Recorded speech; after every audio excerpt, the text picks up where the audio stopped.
Hello dears, അപ്പോൾ നമ്മളുടെ first class നമ്മളിവിടെ സ്റ്റാർട്ട് ചെയ്യാണ്.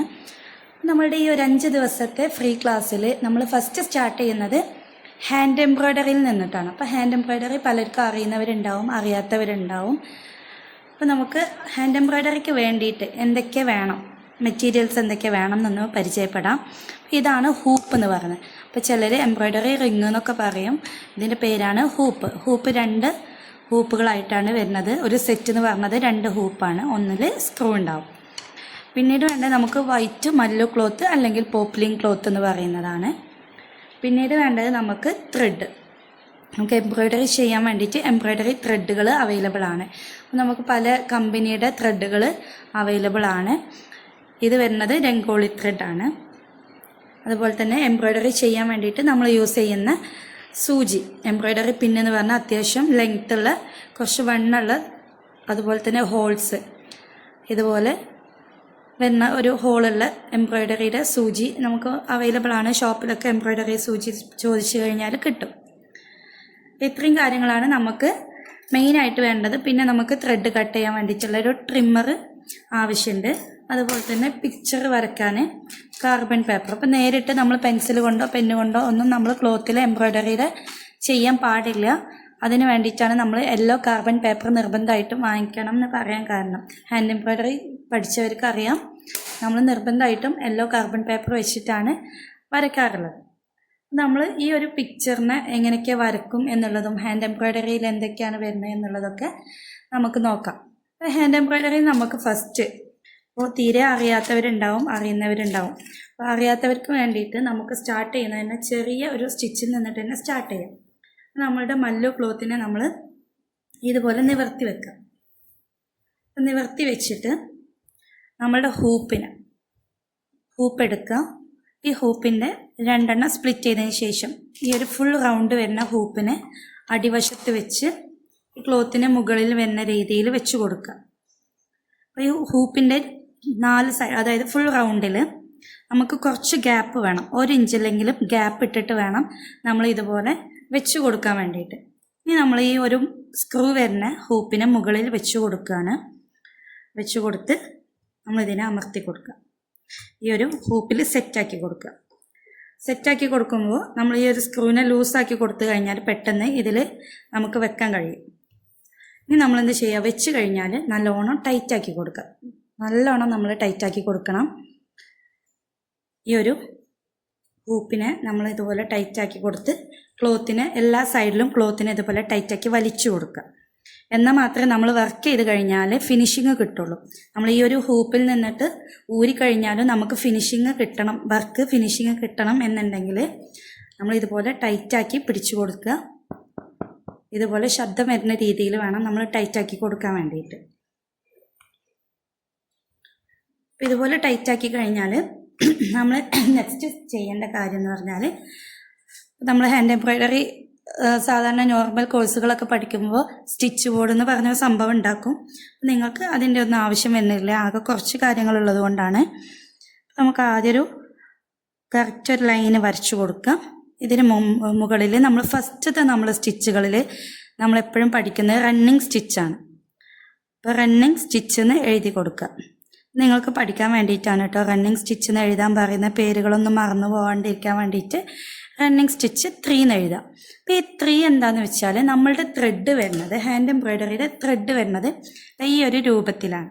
ഇതിന് ഇതുപോലെ 2 എൻഡിങ്ങും ഓപ്പണിങ്ങും ഭാഗം ഉണ്ടാവും. അപ്പോൾ ഒന്നിങ്ങനെ വലിച്ചു കഴിഞ്ഞാൽ പെട്ടെന്ന് ഇങ്ങനെ ഊരിപ്പോരും. ആ ഒരു പോർഷനാണ് നമ്മൾ എടുക്കേണ്ടത്. നമുക്ക് വേണ്ട അത്ര ലെങ്ത്ത് ഇതുപോലെ കട്ട് ചെയ്തെടുക്കാം. ഈ ഒരു ത്രെഡ് വരുന്നത് 6 സ്ട്രാൻഡ്സ് ആയിട്ടാണ്, അതായത് 6 ഇഴകളായിട്ടാണ് ഇത് വരുന്നത്. അപ്പോൾ ഈ ഒരു 3 എന്ന് എഴുതിയിട്ടുള്ളത് നമുക്ക് 3 ത്രെഡ് മതി. റണ്ണിങ് സ്റ്റിച്ച് ചെയ്യാൻ വേണ്ടിയിട്ട് നമുക്ക് 3 ത്രെഡുകൾ മതി. അപ്പോൾ നമ്മളിങ്ങനെ സ്പ്ലിറ്റ് ചെയ്തിട്ട് ഇതുപോലെ എടുത്തു കഴിഞ്ഞാൽ 3 3 ആയിട്ട് നമുക്ക് കിട്ടും. ഇനി നമ്മൾ ചെയ്യേണ്ടത് ഇതുപോലെ സൂചി എടുത്ത് ഈ ഒരു സൂചിയിൽ കോർത്ത് കൊടുക്കുക. നമുക്ക് ഈ ഒരു തലഭാഗം സ്മോളും ഇത് കുറച്ച് ലാർജും ആക്കിയിട്ട് ലോങ്ങും ഷോർട്ടും ആയിട്ടാണ് നമ്മൾ വെക്കുന്നത്. എന്നിട്ട് ഈ ഒരു കൂടുതലുള്ള ഭാഗം നമ്മൾ അടിവശമൊക്കെ ഇട്ട് കൊടുക്കുക, ടൈ ചെയ്ത് കൊടുക്കുകയാണ് ചെയ്യണത്. ടൈ ചെയ്ത് കൊടുക്കുക. ഓക്കെ, ഇനി നമ്മൾ ചെയ്യുന്നത് അടിവശത്ത് നിന്നും നമ്മൾ ഇതുപോലെ ഈ ഒരു ലൈനിൽ കുത്തിയെടുക്കണം. നമ്മൾ ഇതുപോലെ കുത്തി മുകൾക്ക് എടുത്തു കഴിഞ്ഞാൽ ചെറിയൊരു ഡിസ്റ്റൻസ് വിട്ട് നമ്മൾ താഴേക്ക് തന്നെ ഇറക്കി കൊടുക്കുക. ഈ ഒരു റണ്ണിങ് സ്റ്റിച്ച് നമുക്ക് പലർക്കും അറിയുന്നതാണ്. പക്ഷേ നമ്മൾ ചെയ്യേണ്ട കാര്യം എന്ന് പറഞ്ഞത് നമ്മളിവിടെ ഒരു സ്റ്റിച്ച് കൊടുത്തിട്ടുണ്ട്. ഈ ഒരു സെയിം ഡിസ്റ്റൻസ്, ഈ ഒരു സ്റ്റിച്ചിൻ്റെ സെയിം ഡിസ്റ്റൻസ് വിട്ട് കഴിഞ്ഞിട്ട് നമ്മൾ നെക്സ്റ്റ് സ്റ്റിച്ച് ഇതുപോലെ സ്റ്റാർട്ട് ചെയ്യാം.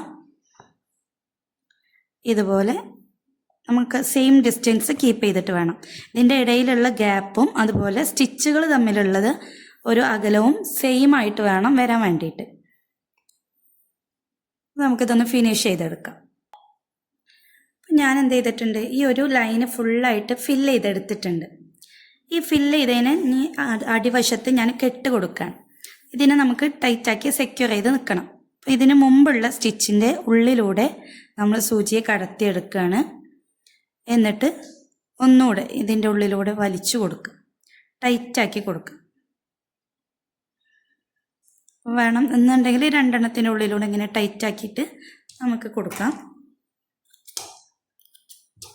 ഇനി നെക്സ്റ്റ് നമ്മൾ ചെയ്യേണ്ടത് എന്താണെന്ന് വെച്ചാൽ ഇതിൻ്റെ ഈ ഒരു റണ്ണിങ് വെച്ചിട്ട്, ഈ ഒരു സ്റ്റിച്ച് വെച്ചിട്ട് നമ്മളൊരു പിക്ചർ ചെയ്യണം. ഞാൻ ജസ്റ്റ് ഒരു ഡെമോ കാണിച്ചു തരാം.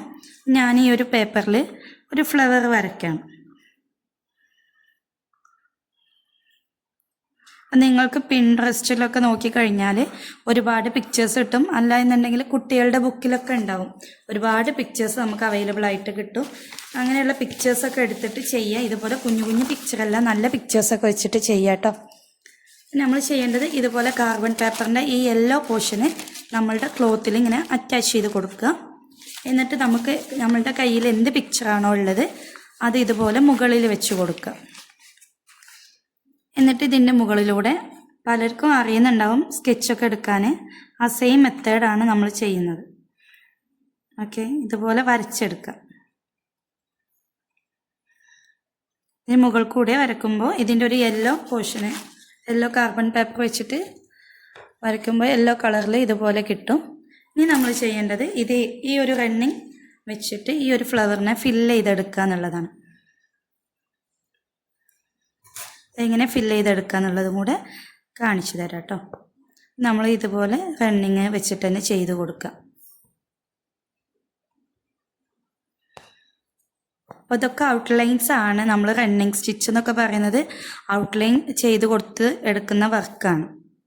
അപ്പോൾ കൈവഴക്കം കിട്ടാൻ വേണ്ടിയിട്ടാണ് നമ്മൾ ഫസ്റ്റ് തന്നെ റണ്ണിങ് സ്റ്റിച്ചിൽ നിന്ന് സ്റ്റാർട്ട് ചെയ്യുന്നത്. നിങ്ങൾക്കൊരു ഐഡിയ കിട്ടും വേണമല്ലോ. നമ്മൾ ആദ്യം തന്നെ ഹെവി ആയിട്ടുള്ള എന്തെങ്കിലും പഠിച്ചു കഴിഞ്ഞാൽ നിങ്ങൾക്ക് ഒന്നും ക്ലിയർ ആവില്ല.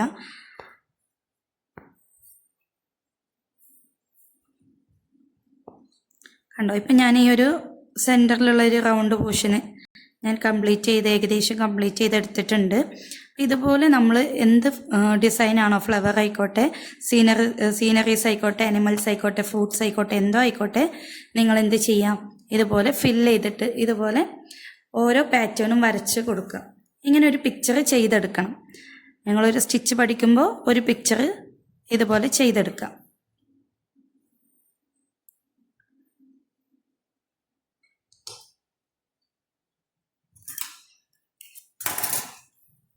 ഓക്കെ, റണ്ണിങ് സ്റ്റിച്ച് വെച്ചിട്ട് ചെയ്ത വർക്കാണ് കേട്ടോ ഇത്.